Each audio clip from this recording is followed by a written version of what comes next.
უნდა დაუკვირდე საკუთარ სიტყვებს.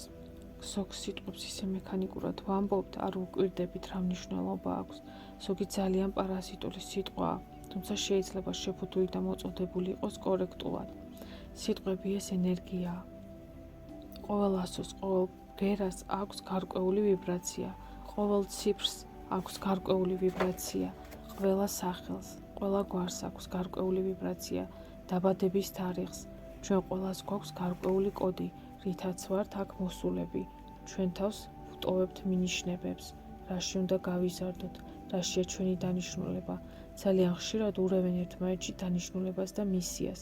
მისია არის მასშტაბური, ასე ვთქვათ, მოვალეობა, დახმარება, რაც ერთეულებს აქვთ. დანიშნულება არის ყველა აქ მოსული ადამიანისთვის, თუ რისთვის მოვედით, რა უნდა ვაკეთოთ და ეს ყველაფერი ჩვენს დაბადების თარიღში და სადაც მოვედით, რომელ ქვეყანაში, რომელ ოჯახში, იმის მიხედვით გამოითვლება. ყველაფერს აქვს კოდები, ქვეყნებს, ქალაქებს. მოკლედ ისევ ნივთებზე გადავალ, რომელიც ჩვენს გარშემოა, იმიტომ რომ პირველი საფეხური მაინც ჩვენი გარემოს გაწმენდა. ძველი კამოდი, ძველი სარკე ზოგადად პორტალია, ის ინახავს ყველაფერს. თუ დიდი ხნის ომის დროინდელი სარკე გაქვთ, ჯობია გადააგდოთ, შეგიძლიათ დაამტვრიოთ სადმე ფრთხილად, ისე რომ არაფერი დაზიანდეს.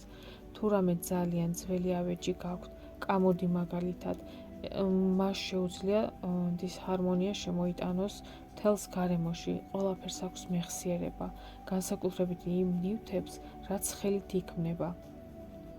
ხელით შექმნილი ნივთი ატარებს იმ ენერგიას, რასაც მისი შემქმნელი.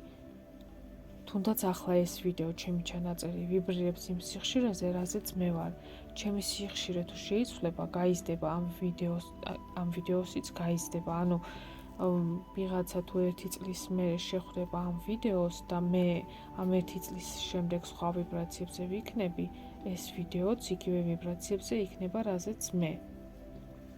როცა მაღალ ვიბრაციებზე მყოფი ადამიანის მიერ შექმნილი რამე გაქვთ სახლში, ის აუცილებლად დადებითად იმოქმედებს და დააბალანსებს ენერგიას.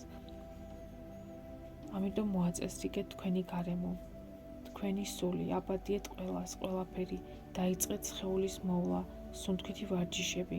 მაგალითად, წარმოიდგინეთ, რომ ჩასუნთქვის დროს თქვენზე გადმოდის ღვთაებრივი ენერგია, ანუ ჩაისუნთქეთ ღრმად და ამოისუნთქეთ უფრო მოკლედ.